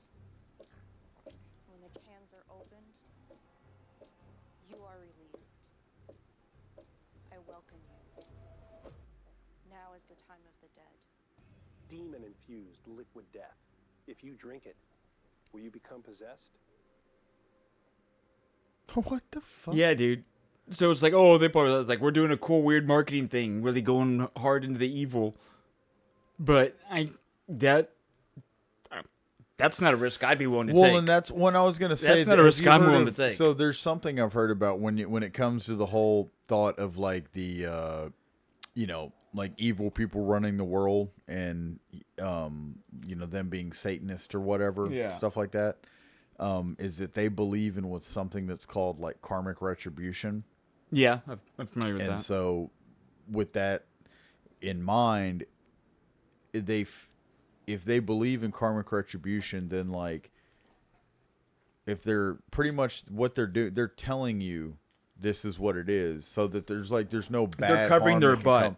Yeah, they're being Because upfront they're about the straight up terrible telling stuff you, they're but doing. people think that like with some of it, because for instance, like Yeah. I'm sure I could think of better examples than just that, but that could just be an example where it's like, oh yeah, it's just a marketing ploy and it's satire, and it's like, but also too on another They're being hand, people upfront. like evil, Satanists, I guess, or occultists that believe in that stuff, believe in karmic retribution. So if they're telling you, pretty much saying the quiet part out loud, and you have no idea, you're none the wiser, because you're just like, oh, it's just this, and it's like, but to them, they actually maybe have that intent behind it, and you're just so naive that, because that's the thing, is that like people I agree. while you may not, I'm not saying I believe in that stuff, but there are people who do believe in it. Yes. That's the thing, and people are naive about. They're naive about all of that. It's like, you might not believe in like witchcraft and stuff and that shit being real and voodoo, but that shit's real to some people, and they do. Yeah. And whether or not it's, it's like at the end of the day, it's bad energy. They're putting bad intent into whatever work they're doing. Yeah. It's not And like I feel somebody like the bad who's energy is creating irrefutable. something. Like, regardless of what you believe, yes. I feel like more and more we're talking about is at least proof that energy good and is, bad have an effect on the water. Yes. The negative, it does something to the water. It's different than the positive thinking water. And just the nature of it, how it appears is beautiful and not. And then, okay, it could just be that it looks different and it has zero different effect on you. But it's, again, you talk... Well, think about it like the placebo effect. Yeah, and that's the fact that actually has power and is a thing. The placebo effect. It's just by like proof of thinking that it's, Yeah. The power of the mind or just the world and the energy that's existing in the world and the way it can affect things. To not just so easily discount it. Yeah, no, and that's again. It's like I said, there are people that believe in this weird, wild, whacked out shit. So, while I'm not and saying more and more I do, evidence, scientific things pointing in the direction of that making more sense than just saying it doesn't at all. Like it's closer to some, whether completely or some version of that is true versus it's just completely not true at all. Oh, and so that's what my buddy had sent me when he sent me that video, the chick talking about water or whatever and being in the shower. He said Donnie Darko. Because in Donnie Darko, that like water thing or whatever is like coming out of him or something, or that like... Oh, yeah. It's like, we talked about, it's like the... And like I always took it as like the whatever, projection of like his future, like basically like his future actions are just kind of the projection of like what everyone's gonna be doing. Like, I don't know, it's like forecasts. Yeah. Because we talked about it in that whole thing with the out of body experiences. Yeah. That where they talked about somebody talked about something that was similar. Like to that. Yeah. And that description made me think of Donnie Darko. That out-of-body experiences in the book where the person described it being like some large, or like a liquid projection, like in a weird appendage that just it's interesting. Look up that real quick before we, close up or whatever, that Dr. Emoto. Yeah, so what did you want me to pull up on him? Well, let's read a little bit more on him or something, because we didn't watch really any videos that were that great. So, and if you just want to read on him, what do you want me to go to? Click on his wiki. Let's see what wiki, and then let's scroll down a little, because I read some of the biography part. I've read the first part of that a little, I think. Let's see. Let's maybe look at his work. Let's go down past the biography ideas. Let's see. I think this stuff is kind of good. Yeah, go ahead. All right, so ideas. So Emoto claimed that water has a blueprint for our reality and that emotional energies and vibrations could change its physical structure. His water crystal experiments consisted of exposing water in glasses to various words, pictures, or music and then freezing it and examining the ice crystal's aesthetic properties with microscopic photography. He claimed that water exposed to positive speech and thoughts created visually pleasing ice crystals, and that negative intentions yielded ugly ice formations. Emoto held that different water sources produced different ice structures. For example, he held that water from a mountain stream when frozen showed structures of beautifully shaped geometric designs, but the water from polluted sources created distorted, randomly formed ice structures. He held that these changes could be eliminated by exposing water to ultraviolet light or certain electromagnetic waves. Maybe that's the way of resetting the water I was trying to think of neutralizing it to like erase be like a yeah. neutral state of So in 2008, Emoto published his findings in the journal Scientific Exploration, a journal of the Society for Scientific Exploration. Let's see.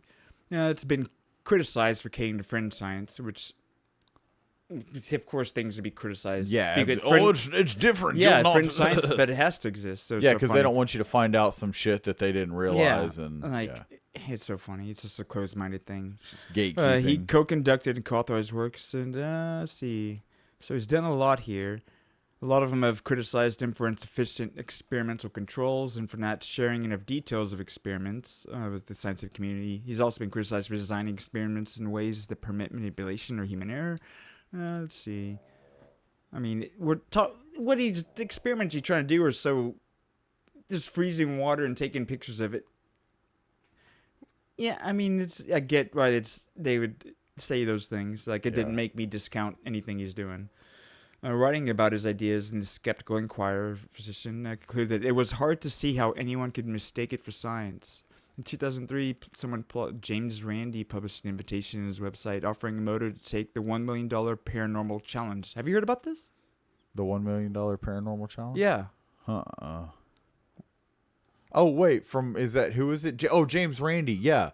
Yeah, he's the dude that fucking exposed, like, all the, he's exposed a bunch of people. Okay, so I guess it requires that they'll give you $1 million if you can reproduce whatever experiment you've claimed under test conditions agreed to by both parties. Oh, I mean, he never responded to it.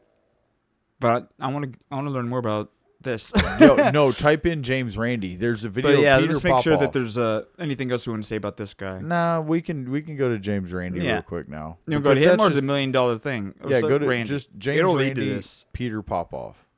Watch that video real quick. Okay, then that'll so wrap up. It'll tell you way better than YouTube. James Randi. And then Peter, and then type in Peter. Yep, right there. So which one? Just this first one here. Not debunks Peter Popoff, faith healer. That's it. Yep. Okay. 4 minutes. Is that the best? Yeah, no, it's probably the one. It's probably the one that I'm. So this guy's kind of like the role of the character on Late Night with the Devil. Late Night with the Devil, exactly. Yeah. That's who this is probably based off of. I believe so. That's cool. Yeah. The character that was there to be the debunker. The skeptic. Yeah. Never involve myself in narcotics of any kind. I don't smoke. I don't drink because that can easily just fuzz the edges of my rationality, fuzz the edges of my reasoning powers, and I want to be as aware as I possibly can. That means giving up a lot of fantasies that might be comforting in some ways, but I'm willing to give that up in order to live in an actually real world, as close as I can get to it. Like, that makes perfect sense, too, and Yeah. I agree. It's difficult, but it's cool. Yeah, In the 1980s, I entered a world that I found filled with fantasy and rife with abuse. The world of faith healing. I developed a special interest in a television evangelist named Peter Popoff. God told me, he said, you smite that cancer with your fist. At the time, Popoff was pulling in nearly That $4 kid looks million scared as a hell. year, healing people on his miracle crusades. You've got cancer of the stomach? Are you ready for God to burn that cancer out? Because me being a Christian, it always bothered me. Christians, supposed Christians, like, this is not representative of actual true Christianity. So as I say that, because it's people seeing an opportunity to milk something for financial gain. You think your cancers are gone now? Yes, I believe that because God never lies, and we stand in His word. Praise the Lord. I tell you, from now on, you're going to have a song of victory. It's so sad. Because Yes. people that are To his followers, Here we they go. seem to have divine powers. Is it Gould? Alice Gould? He knew their names, Stand up, Alice. as well as the afflictions they'd come to cure. God is touching that thyroid condition right now. God is touching your nerves right now. God is touching your eyes. Just lift up your hands, get ready. Here it comes. He also knew the personal details of their lives. Hear good news from Charles before everything is over. I'll tell you, he's going to be completely delivered because of your prayers, because of your faith. Here it comes, complete healing in Jesus. Woo! Mighty name, right now, right now, right now. Amen. It's all right to praise the Lord. I suspected that Popoff's revelations were other than divine. The radio scanner we brought to the hall picked up a decidedly worldly source. Hello, Petey. Can you hear me? If you can't, you're in trouble. Is it Popoff was being prompted by his wife through a wireless earpiece. John? Deary Johnson. She'd gotten her information from prayer cards filled out by the faithful before the show began. She's supposed to get rid of the walker. You want to get rid of this So walker, the people sister? in the audience were genuine. They were Yeah. being gamed on. Yeah. Oh, dude. Because they were sending, like she said, sending in prayer cards. With the issues or requests. Uh-huh. That's so messed up. 1627 10th Street. 1627 10th Street? That's right. She has arthritis all over. Burning this arthritis right out of your body. Take a few steps just to make the devil mad. Hallelujah. That's it. Just move around a little bit. There she goes. Just walk with me. Oh, glory to God. She's not going to need that walker anymore. God's just putting new strength, new health. Burning that arthritis out of her body. Just keep going. Hallelujah. I was able to arrange for another broadcast of the Miracle Crusade on The Tonight Show. And she's probably But hurting this at time. The wireless prompting was included. In 1987, Peter Popoff declared bankruptcy. Greater is he. Greater is he. Yeah. So that was James Randi. That's like he did a bunch of shit like that, like exposing different. He had invited like people on, like he invited one guy on a show where he like it acted like he could light something on fire. Yeah, I'm just searching James Randi to see. There's a 17-minute TED Talk on him. It's debunking paranormal. We don't want you to do that, James. Tissue trick. Because I mean, really, what he's debunking with a lot of this shit is these people that are really being, foolish. Yeah, it's not like because there's He'll debunk this guy. He debunked this dude right here where he's acting like he could blow, like he had telekinesis or something. And he could open the pages of a book, and so that's why he's like putting all that like this right here paper shavings, to make sure that like if he's not blowing on it, like. You know, because I mean, really, he's just exposing like con artists. Yeah. Yes, I do. I think I might do this guy's haircut, by the You way. have discovered recently, or have it's you a pretty known killer of it since childhood? bowl. How did it all begin? Well, everyone's born with it. It's just a matter of development. What are you going to do, James? I'm going to move a pencil for you. With just psychic? Just psychic powers. Very well.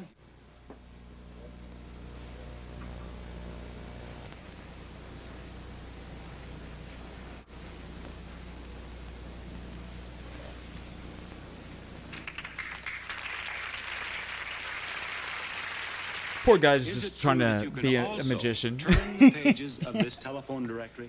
Yes, it is. And you will do that for us? I'll try. Should I take the pencil off the table? Yes. All right. There you are, James. So this is almost more like figuring out the magic trick. Yeah. Exposing the magic trick. Ready?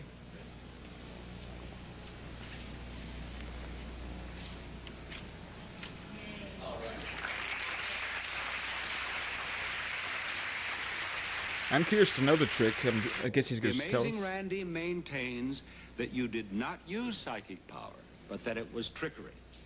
And he is prepared to pay you $10,000 if you can do it using psychic power. Here he is, the amazing Randy. Is this guy still alive, Randy? I think he might be.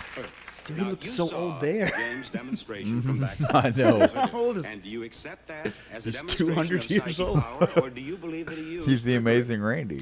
I don't accept it as a demonstration of psychic power, Bob. I think that the solution is rather simple. I think that Mr. Heydrich is merely to accomplish this effect blowing on both the page and on the pencil. And the reason is rather simple, because the pencil reacts to even the currents of the air conditioning in this studio. It will be very difficult to try to put controls on it in such a way that normal currents of air Dude, that Laying are Out the present Devil all is the time totally based would on not this hit the guy. pencil. Yeah. For example, it moves very, very easily. All right, you're not going to ask him to do that. That's one down, one to go, James. You are prepared to pay him $10,000 if he can turn the page of the telephone directory with certain controls. Is That's that right. Since my theory, as yet unproven, of course, is that it's accomplished simply by blowing, though rather cleverly, I must admit, done, there should be a way, a simple way, without a lot of instrumentation, to demonstrate that fact by using one very simple control. Now, what I have here is particles of a white plastic, which, when given a good puff, good heavy puff of air, will, I think, rather conclusively show whether or not blowing is a method accomplished. Now, it will not, perhaps, in some way, differentiate between genuine psychic power and actual blowing, but it certainly should be very interesting indeed to see what now occurred. James? Ready?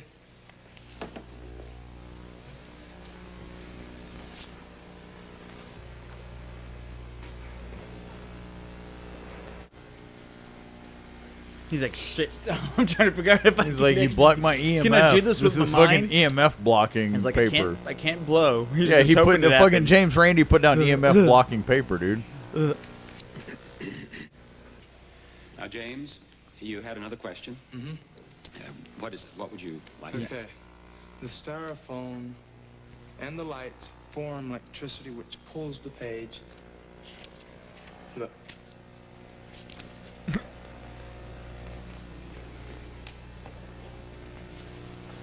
He's like, you see He's that? just making up Push the shit. page down. Instead of The page is just acting like a page. I'll just lift up 1, 2. Lift them in a bunch, if you would, Bob. Just take about a quarter of an inch of them. All right, there, like that. That's fine. Gently, place them down gently so it doesn't disturb the phone. I know, I thought you Oh, the wanted other to place way? them- Yeah, the other way. That's what I thought you meant. Would that? Right, and he's like, I'm not paying the this static is asshole gonna still shit. be here because of the foam. See, that's Well, what I'm it is saying. the opinion of the judges that there is not enough static formed by the foam. And to you're be a full of problem. shit. So, He's like, bullshit, under the bullshit your way out of this, conditions Bob. agreed upon, it would seem that now you should at least try with psychic power to turn the page of the telephone directory, James. Okay.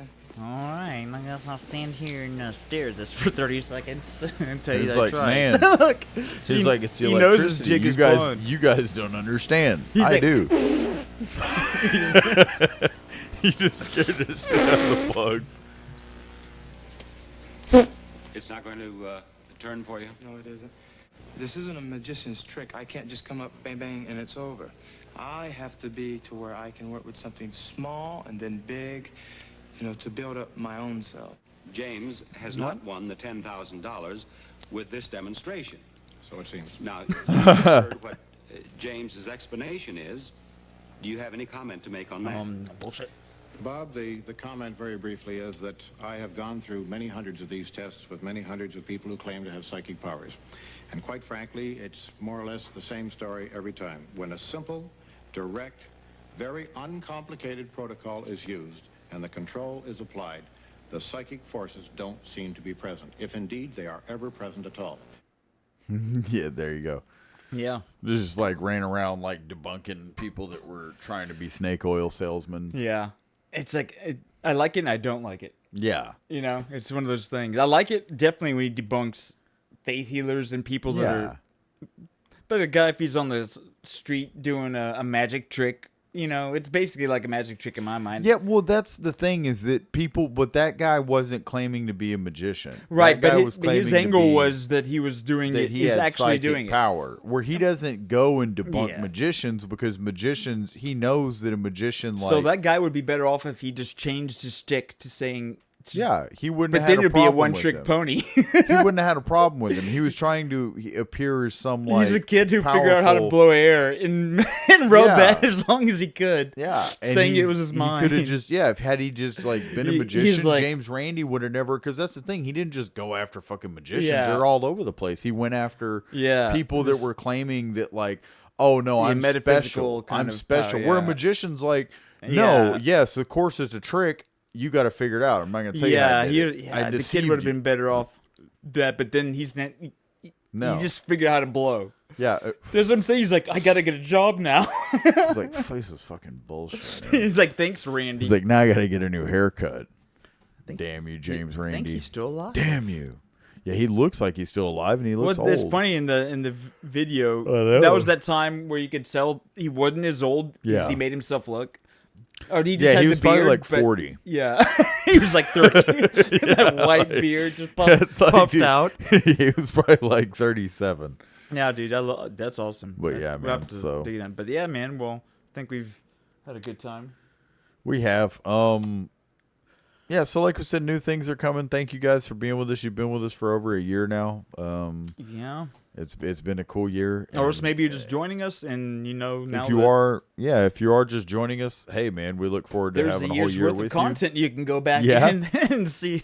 And so yeah, in all seriousness, we are looking to have some more stuff coming more regularly. Yeah. We are on a regular schedule, but we're trying to add other stuff to the docket weekly, and to kind of just because we know that we have room for more creativity and ability, and so it's like, let's do a little bit more. So we're gonna try and do more to kind of make this more interesting. We know we don't have to do We just any want of to this, connect but with you more regularly. yeah, It could be short content, but there's ways that we can just interact or just have hopefully interesting or fun distractions from your normal life on a That's- more regular, consistent basis outside of just this. Yeah, it's exactly my sentiments. Exactly, is that we just we want to give you guys something, like you said, more distracting. It could just be more pleasantly pug. You distracting might just see more pug things entertainment. posted because everyone loves the pugs. But yeah, or they you could got be- a recommendation? Yeah, well, so we got to still have to do a movie to see before you die, and I think we should just pull from 1999 for this one. Okay. Because you stick with the year. Out of Why not? 1999, an Everybody- obvious you can't- one is the obvious one's the probably two- one they've all seen, which would be right, but we should still be like. I'll just go ahead and say The Matrix. It was gonna be that or The Fight Club for me, thinking to see before you die, unless you want to pull. Because there's ones that need to be said Okay, at so some here point. we go. They need to be so said. if you haven't seen The Matrix or Fight Club, go watch them. If you have and you're still like, oh, I need something to go watch, Being John Malkovich. Okay, Because yeah, not so a we'll lot of make people that have this. seen Being John Malkovich. That's the official. That's Being a very, John Malkovich. That's a very like everybody has at least heard of those other movies.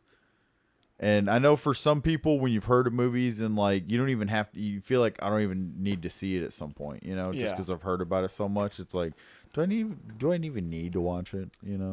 Because people talk about it and make references to certain movies all the time, and then you're like, I feel like I've it's already seen permeated pop culture so Yeah. much. But yeah, no, that's good. So Being John Malkovich, that's the one. That's a fantastic one. If you haven't seen it, you hear the title, you have no idea what you're getting in for it. Yeah, and you're welcome. Unless You're you've seen welcome. a trailer, yeah. But it's an amazing, Such a great quirky movie. head trip, just for written sure. by an amazing screenplay writer, Charlie Yeah. Kaufman. It's just there's not enough of that sort of thing that gets made these days, so it's really cool. So yeah, no, I'm glad you brought that one up for this. But for recommendations of the week, Mikey. Me, all right, yeah, we're so gonna I start don't with still me. buy a book from you or something, Yeah, no, as normal, I don't really ever We never do. We have never plan anything. these.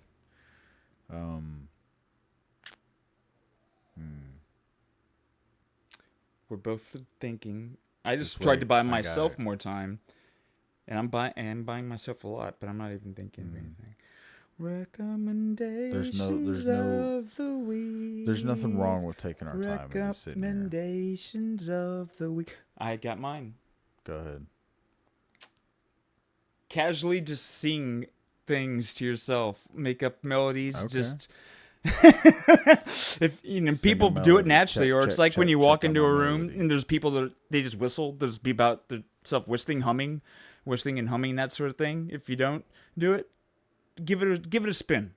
There's something therapeutic about it. Just kind of whistling, humming, maybe just kind of singing to yourself. Yeah, I like that's that. what I mean. I think there's actually something to it, but I say, I don't know if I've said this before. God, I hope I haven't. Pick up an old hobby that you wanted. if you had an old hobby that's something like you wanted to do at one point, and you invested either, financially, you're like, oh, I'm going to buy this thing and I'm going to learn it. And then you started to, and then you stopped. Go pick it back up and fucking do it. Whatever it is. Say you're like, I want to learn how to play guitar, and you bought a guitar and you didn't finish it. Yeah, exactly. And you learned a few chords or a song, but then you stopped. Go pick that thing back up. If you're like, hey, I want to learn how to fly fish, go pick your fly fishing rod back up and learn how to fly fish. heck yeah. Maybe your relationship is failing, and you say, go pick that relationship back up. Pick that love back up, and figure out how to love that person again. Figure out how to love them again. Find a way to love them again. Find that. And if you can't love them, for God's sakes, leave them. Be saying you. If you can't be the one you love, then love the one you're with.